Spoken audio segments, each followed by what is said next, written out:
Assalamualaikum warahmatullahi wabarakatuh.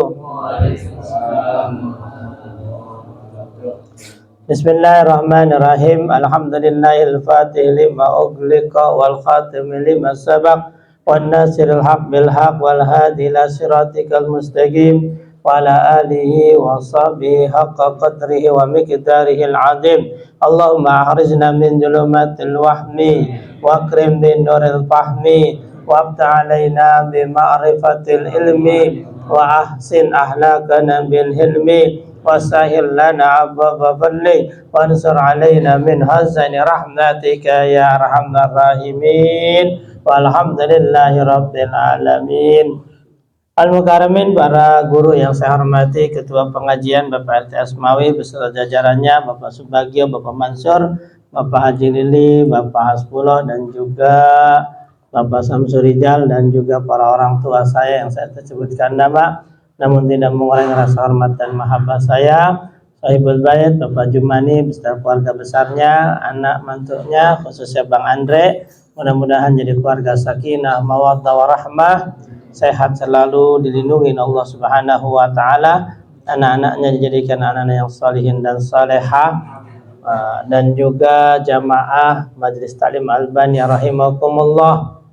Alhamdulillah, pada malam hari ini kita bisa bertemu kembali di pengajian malam Senin. Mudah-mudahan Allah berkahi pengajian kita. Kebetulan di rumah Bapak Andrian ya. Andrian ya, ini baru nih. Kita kalau nggak ada pengajian ya nggak kemari, ya kan? Nah, jadi alhamdulillah ada pengajian sehingga kita bisa silaturahmi. Mudah-mudahan silaturahmi kita ini mendapatkan janji dari Rasulullah Sallallahu Alaihi Wasallam, jadi murahi, diberkahi harta dan juga rezeki kita. Salawat beriring salam marilah kita curah limpahkan kepada baginda alam Nabi besar kita Muhammad Sallallahu Alaihi Wasallam. Bapak-bapak yang saya hormati, kita lanjutkan lagi pengajian kita dalam kitab Al-Muqaddimah Al-Hadramiyah, ya, karangan Syekh Al-Alim Alamah Abdullah bin Abdurrahman Bafadal Hadrami. Ya, mudah-mudahan ini menjadi penambah ilmu, ya, penguat ibadah kita, ya, karena memang kita diciptakan oleh Allah untuk beribadah. Wa ma khalaqtul jinna wal insa illa liya'budun. Jadi seakan-akan Allah itu menciptakan manusia buat masuk surga. Jadi surga itu diciptakan buat manusia, dan Allah mengharapkan semuanya masuk surga. Makanya ibadahnya digampangin, khususnya bagi umat Nabi Muhammad Sallallahu Alaihi Wasallam. Bayangkan kalau umat-umat dulu tobat itu harus benar-benar tobat. Kalau yang salahnya matanya harus dibutain. Salahnya tangannya kudu dipotong. Dulu kalau kena najis, itu najisnya kudu dibuang, bajunya dipotong, kainnya disobek. Tapi umatnya Nabi Muhammad enggak. Ya, maka seakan-akan surga itu, ya, untuk umatnya Nabi dipermudah, disimpelkan. Sholat enggak banyak, cuman 5 waktu. Bahkan satu waktu paling lama 5 menit, ya kan? Tidak memberatkan. Puasa juga tidak memberatkan, ya kan? Sahur ada sahurnya, silakan sahur yang banyak, makan kesukaannya.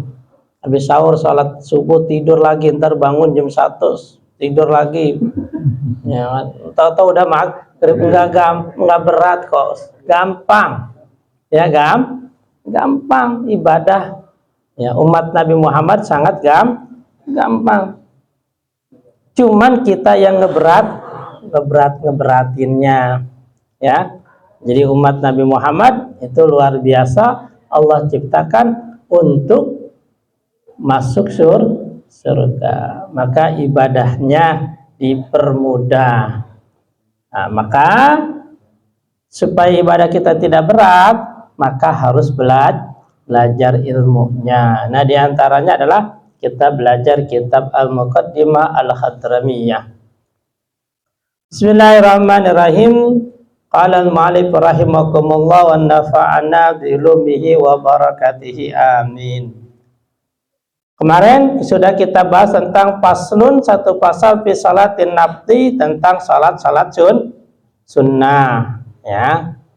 Jadi salat sunnah itu adalah salah satu bagian ibadah yang tujuannya diantaranya adalah untuk menambal salat fardu ya.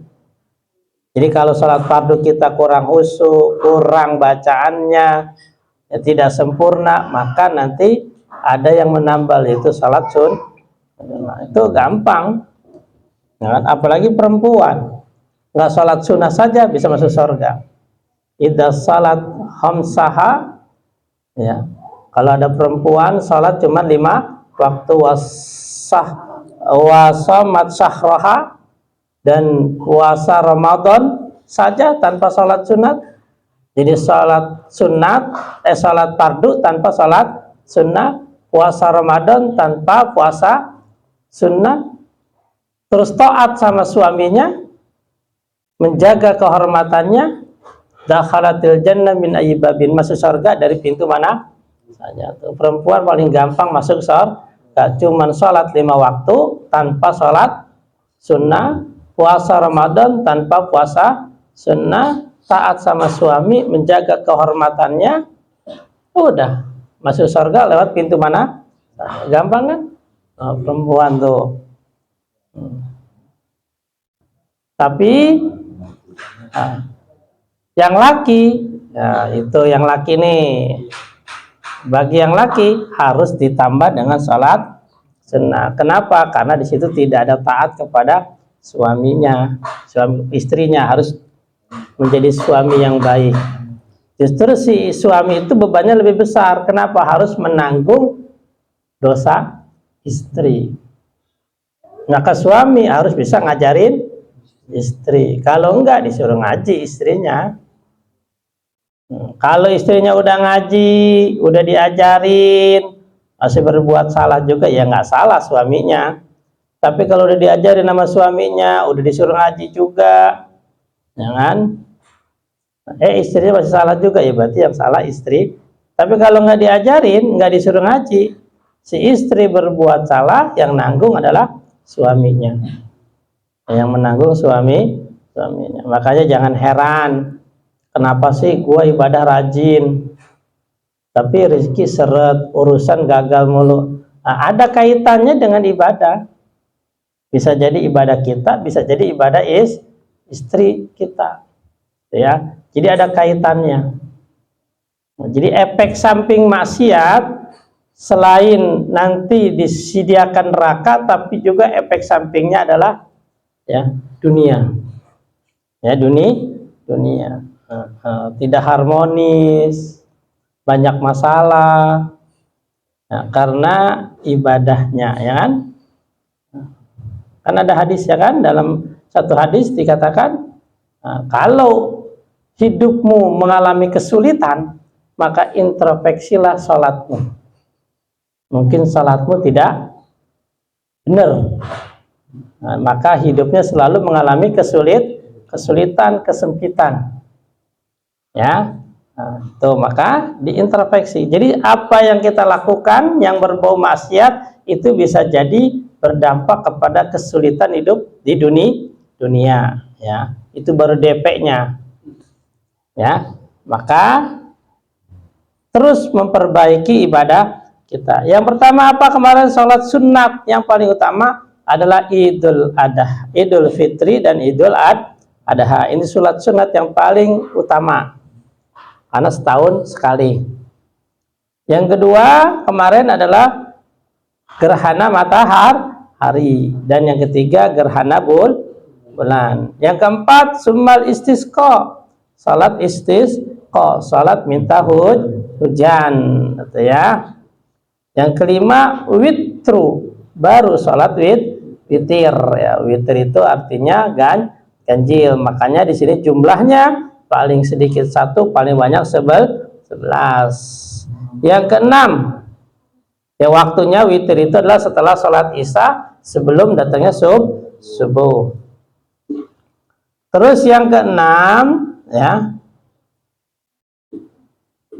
adalah salat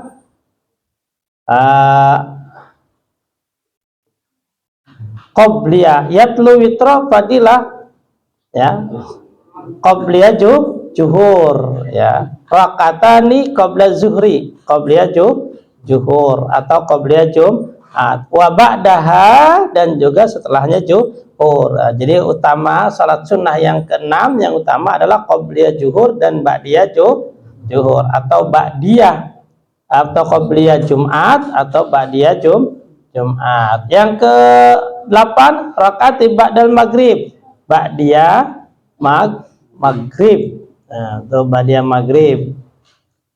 Wa rakaati ba'dal isya, dan yang selanjutnya berarti yang ke-9 adalah salat sunnah yang paling utama adalah ba'dal isya, rakaatan ba'dal isya, yaitu ba'diyah isya, 2 rakaat.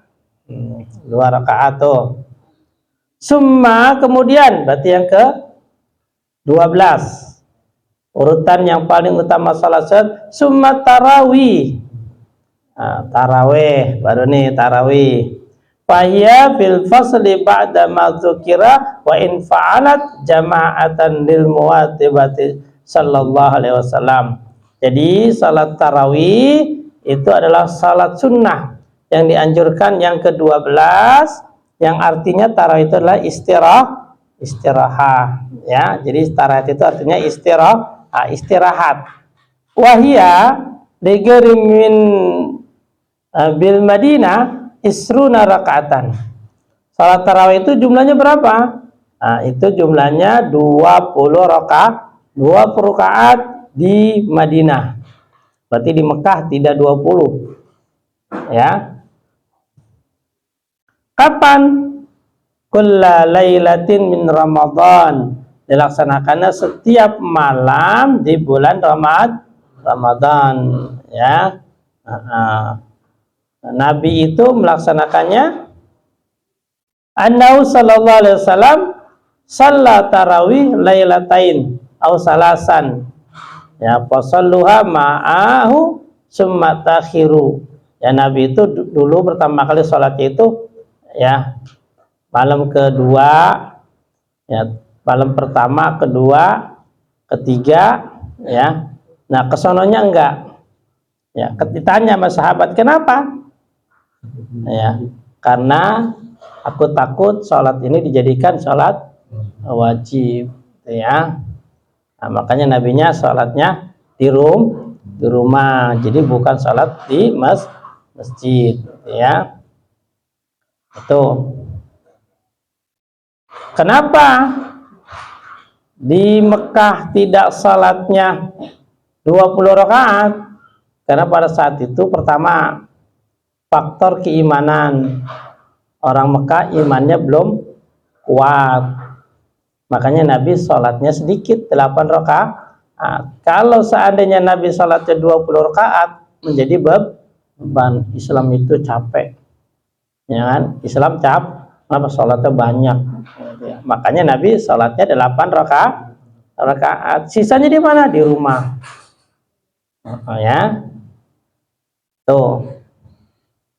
Tapi 8 rakaat ini sholatnya 4 rakaat diselingi dengan tawaf ya, tawaf diselingi dengan tawaf, ganti 4 rakaat tawaf, 4 rakaat karena sholatnya di Masjidil Haram.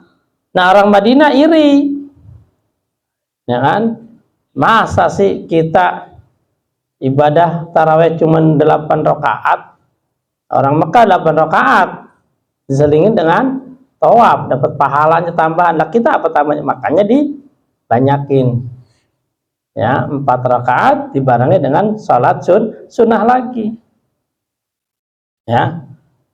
Tuh ya kayak kita ya kan, yang malas ya udah 8 rakaat aja. Rajin lagi semangat, lagi imannya kuat ya 20 rakaat ya. Tujuannya apa? Ya melatih kesabaran, kekuatan iman, ya kan? Apalagi kalau imamnya bacaannya panjang, kita dilatih itu, ya. Sabar apa enggak, ya. Jadi kalau di Madinah tanpa adanya tawaf, nah, makanya 4 rakaat diselingi dengan istirahatnya sholat lagi. Nah kalau di kita biasanya nih 4 rakaat diselingi dengan apa? Selawatan. Cuman di masjid kita belum ada. Nah, kalau di masjid-masjid yang lain itu 4 rakaat biasanya selawatan ada tuh.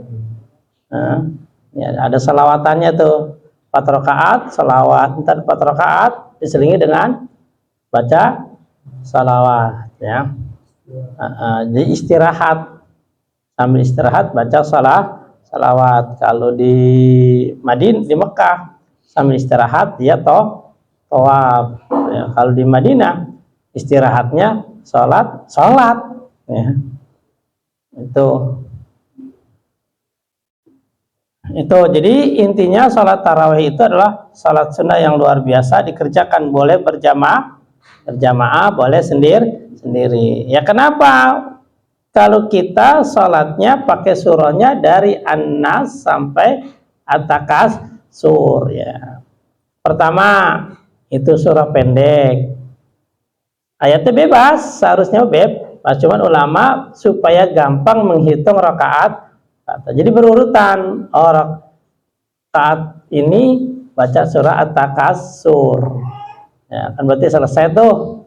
Berarti kalau selesai Takasur, ntar berikutnya wal asri, berikutnya surah Al-Lumajah. Jadi berurutan, jadi udah hafal. Ya, coba kalau seandainya tidak diurutin, baca bebas, bingung. Ini rakaat berapa udah ya? Ya kan? Ini kita sholat udah berapa rakaat ini? Karena nggak ada hitungannya, karena udah dihitung jadi enak. Nah, sekarang baca surah Wal Asri. Sekarang abis itu baca Wailun. Terus suruh baca Al-Fil. Besok entarnya abis Fil baca Lilapi. Tahu-tahu selesai. Kagak ngitung kita. Yang dihitung apanya? Surahnya. Yang ngitung rakaat. Ya kan? Nah, sholat juga ngantuk, ya kan? Itu juga kadang-kadang imamnya lupa, kan? Imam lupa, waduh, yang dibaca ada yang kelewat aja surah 1, berarti sholatnya kurang, nah, kan gitu kan? Itu tujuannya, jadi supaya gampang ngitungnya, gitu ya. Ada surah nggak kebaca nih, ya kurang berarti rakaatnya, ya. Oh, saya emang nggak mau pakai, ya silakan, kayak di Mekah surahnya yang panjang silakan, ya kan? Yang penting tanya dulu jamaahnya mau apa enggak. Nah, yang kedua ntar jumlahnya ingat apa kagak, kan gitu, ya kan? Itu. Nah terus salat taraweh, ya, min kulli rakaatain yusallim wa yusallim min kulli rakaatain. Nah sunnahnya itu 2 rakaat salam, 2 rakaat salam. Waktunya kapan? Bainal isya wa tulu'il fajri, yaitu antara setelah isya sampai sebelum fajar, sebelum subuh. Waktunya tuh kita kompak nih, Masjid Albania salat tarawihnya jam 3 atau jam 2, setuju nggak? Ya setuju, cuman nggak ada yang datang. Ya kan kalau sahabat Nabi kan begitu, sholatnya malam, ya jam 2 baru pada datang ke masjid itu sholat, ya kan? Sekalian sama sholat tahajud, sekalian sahur. Kalau kita gimana, mau setuju, ya kan? Setuju semuanya kompak, cuma yang datang kagak ada. Ya. Mungkin di kita masih di Cirebon masih ada gitu ya. Nah, di Cirebon masih ada tuh kata Pak Juman itu, ya. Kita sholat, jangankan bangun disuruh sholat, bangun disuruh makan aja susah. Sahur kita bangun segini banget kan? Kalau sahur disuruh apa? suruh makan, segen banget. Gimana kalau bangun disuruh sholat, tambah segen lagi, ya kan? Tuh, ya udah, yang imannya kuat mantap ya sholat tarawehnya sendiri beda tuh, jam 3, jam 2 silakan. Nah, kita masih pakai standar iman yang rendah, sholatnya habis isya gitu aja dah. Ya itu juga yang habis isya pertamanya doang ngegas, ya kan? Laga doang kan, baru-baru doang ya, 2 malam 3 malam ya udah mulai, ya kan? Gimana apa pindah kali waktunya kali ya, jam 2 tuh kali yang udah pada itu mah salatnya ya. Kalau Ramadan kemarin gara-gara pas Subagio tuh beliin kipas angin jadi kekencengan, kabur jadinya. Ya, itu salat tarawih ya. Terus selanjutnya summa ad-duha, salat duha yang ke-13, berarti salat sunnah yang dianjurkan yang ke-13 adalah salat duha. Rakaatani, yaitu 2 rakaat, ila samanin, sampai 8. Jadi maksimalnya 8, bahkan ada juga mengatakan ulama 12, boleh 2, 4, 5, 4, 6, 8, 10, 12 ya, silakan. Minimal ya kalau lagi renggang 4 rakaat dah ya, ambil tengah-tengah 4 rakaat. Kapan waktunya? Ba'da irtifa'i syamsi, setelah naiknya matahari. Kalau di jam kita di masjid ada tuh waktu duha. Sekarang kalau nggak salah jam 6 lewat sekitar 20-25an. Atau setengah 7 udah boleh. Setengah 7 udah boleh sholat duha. Ya kan? Lihat aja di jam digital tuh ada duha. Nah, ya. Jadi kalau bapak yang masuk kerjanya agak siang, berangkat siang, setengah 7 sebelum berangkat sholat duha dulu boleh. Ya. Tuh. Ila istiwa, sampai waktu istiwa. Istiwa itu kapan? Sampai matahari muncer. Pas tengah itu nggak kudu jam 12. Ya, pokoknya johor, tergantung johornya. Sekarang johor jam berapa? Jam 12 kurang. Berapa kurang 10 ya? Kurang 10-an. Ya berarti setengah 12 lah habisnya. Ya, jadi habisnya jam setengah 12. Jam 11 masih boleh sholat duha gitu ya. Tapi afdolnya ila rub'i nahar, yaitu 1/4 siang. Ya, sekitar jam 9, jam 10, jam 9 itu paling afdol, paling utamanya. Berarti kalau bapak kerja ya waktu istirahat lah. Waktu istirahat sholat duhanya gitu ya. Wa yusannu ayakraha fiha asyam, disunatkan sholat duha itu rakaat pertama baca surah asyam, wasyamsi wadduhaha ya. Rakaat keduanya wadduha wal laili idza saja, baca. Kalau nggak hafal maka boleh diganti al kafirun, surah al kafirun, qul ya ayyuhal, rakaat pertamanya wal ikhlas, dan rakaat keduanya baca surah al-ikhlas tuh ya. Jadi yang afdal adalah baca surah asyam dan surah ad-duha. Jadi baca Fatihah, baca niatnya saya niat sholat duha 2 rakaat karena Allah. Sholat duha ini sendiri ya, tidak bisa berjamaah.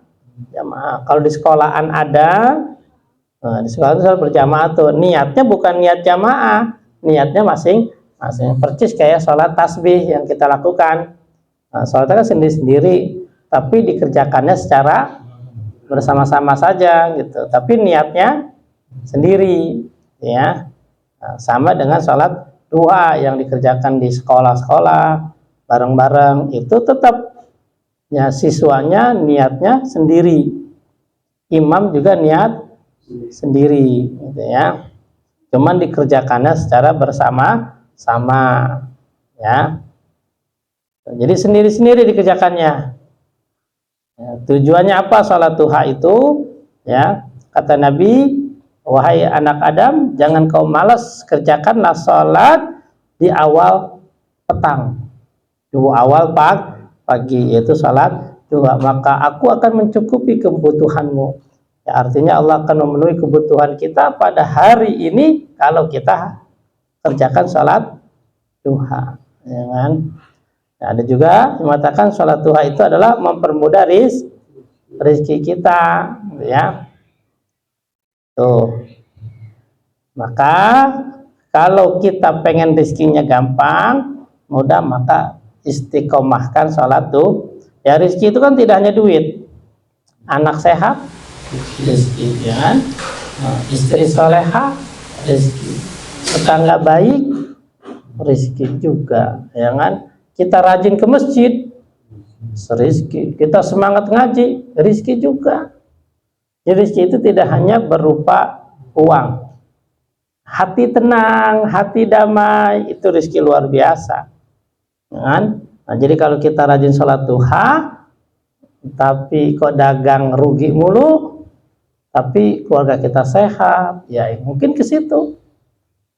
Ya, kalau kita punya usaha lancar tapi anak pada sakit, kan sama-sama juga, ya kan?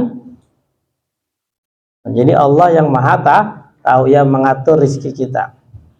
Nah, yang pasti rezeki tidak akan pernah ketuker. Nah, ada juga putri yang ketuker, nah, itu ada. Nah, ya. Maka laksanakan salat duha. Dalam hadis lain juga dikatakan, setiap sendi kita menuntut sedekah.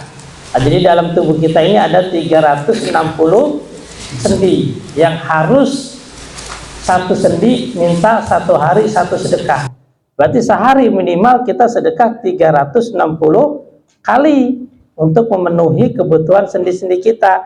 Nah, maka kata Nabi, dengan 2 rakaat salat duha itu sama dengan kita sudah bersedekah 360 kali, ya. Nah, jadi dengan 2 rakaat itu sama dengan 360 kali sedekah, kan luar biasa tuh, ya.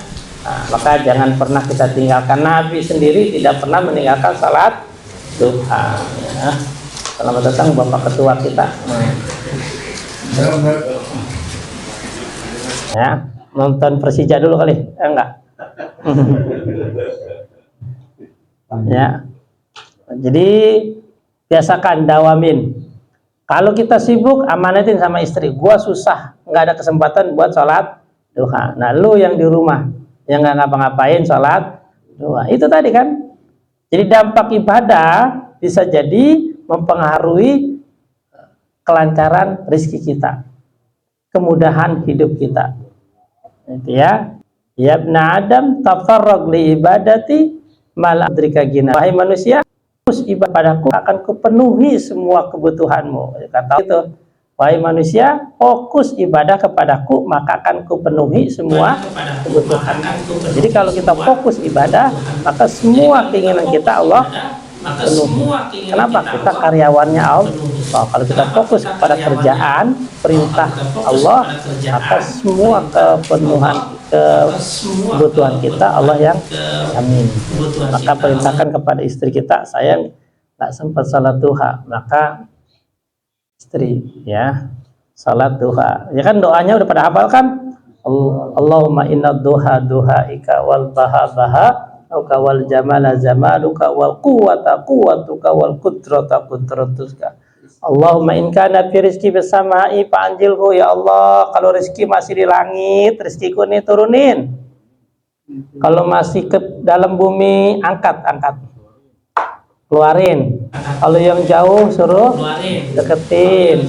Kalau yang kecil gedein. Kalau yang susah gampangin.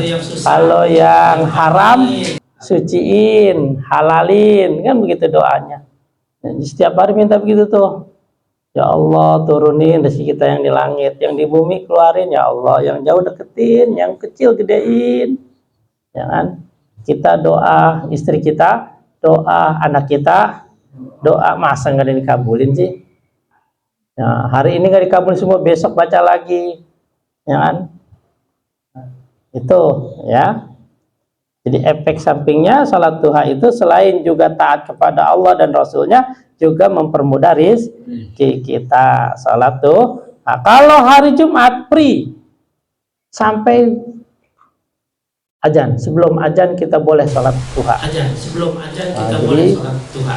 Salat duha itu dari Jumat panjang waktunya. Nah, maka yang datang Jumat jam 11, setengah 12, tahiyat masjid, salat duha. Kalau belum kerjakan lagi. Ya, masih bisa kalau di hari Jumat, karena Jumat itu panjangan waktunya. Ya.